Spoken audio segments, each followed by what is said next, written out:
Hi friends, இன்றைக்கி டின்னருக்கு ராகி தோசையும் தேங்காய் சட்னியும் தான் செய்ய போகிறோம். எப்படி செய்யுதுன்னு பார்க்கலாம். முதல்ல தேங்காய் சட்னி அரைச்சிடலாம்.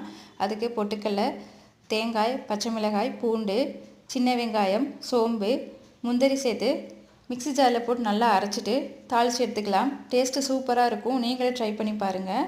அடுத்து ராகி தோசைக்கு ரெடி பண்ணிடலாம். ராகி தோசைக்கு நான் கடையில் தான் மாவு வாங்கி ரொம்ப தண்ணியாகவும் இல்லாமல் ரொம்ப கெட்டியாகவும் இல்லாமல் கரைச்சி எடுத்துக்கலாம். இந்த தோசைக்கல் பற்றி நான் சொல்லியே ஆகணும். இது பார்த்திங்கன்னா என் வீட்டு பக்கத்தில் இருக்க ஒரு நர்ஸ் சிஸ்டர் தான். அவங்க ட்ரான்ஸ்ஃபர் ஆகி போகிறாங்க, எனக்கு கிஃப்ட் பண்ணிட்டு போனாங்க.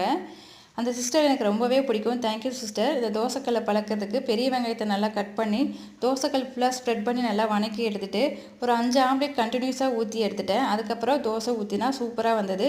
இன்றைக்கி ராகி தோசையும் ஊற்றிருக்கேன். இதுவுமே நல்லா சூப்பராக வந்துருச்சு. நமக்கு ராகி தோசை ரெடி ஆகிடுச்சு. இது கூட தேங்காய் சட்னி வச்சு சாப்பிட்டா சூப்பராக இருக்கும். நீங்களே ட்ரை பண்ணி பார்த்துட்டு மறக்காமல் நம்ம சேனலுக்கு சப்ஸ்கிரைப் பண்ணிக்கோங்க. தேங்க்யூ, பாய்.